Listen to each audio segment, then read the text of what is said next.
Thank you. Mr Speaker. I call Clayton Mitchell. Thank you, Mr Speaker. Rise on behalf of New Zealand First to speak to the Our Work, Our Future bill, and I've been sitting here in a bit of a quandary, really, a bit of a dilemma that I have is how I'm best to start my contribution for today's speech, sir. And with all due respect and, of course, with admiration of the person who has proposed this new bill, I can't help but draw my attention to the House to the remarks by the member whose bill this is. Of course, that's the Honourable Member Andrew Little. And he starts off by saying, this is a landmark occasion, sir. The leader, this is the first time a leader of the opposition has brought two bills drawn from the ballot in opposition to this House. But I have to say, in actual fact, one of those bills is a New Zealand First bill. So it's not actually two bills that he's brought to the House. And I have to say, sir, that the reality is, if at the very... Mr Bennett, I'll get to you in a moment. You honestly, when you open your mouth, you make stupid look intelligent.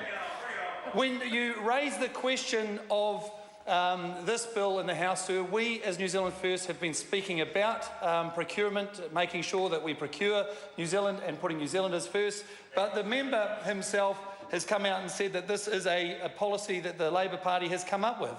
He says it's about New Zealand, but he forgets a little point to say it's about putting New Zealanders first, sir. He goes on to say it's putting New Zealanders, and we'd like to finish that sentence off by saying putting New Zealanders first, sir. Our Work, Our Future bill is at the very best plagiarism and at the worst an absolute rip-off of what New Zealand First, or a cheap imitation, if you like, of what New Zealand First has been putting through this House on numerous occasions in the past. This is, sir, a situation where we have, over the past number of years, seen time after time opportunities that both sides of the House have taken New Zealand First policy and used them as their own.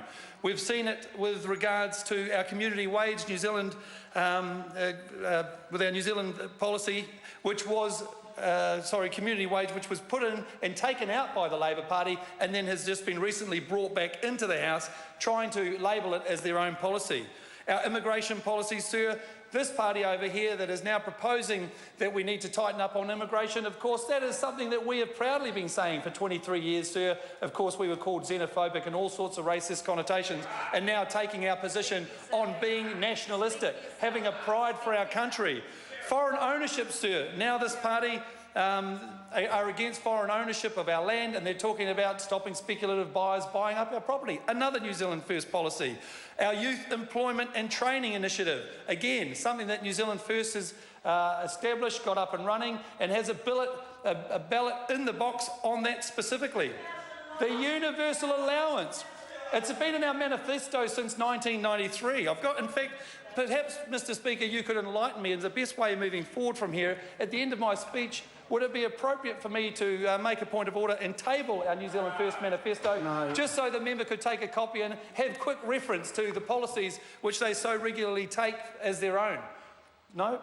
Not appropriate? What about if You can seek leave at the end, and I'll judge whether the material is relevant or not.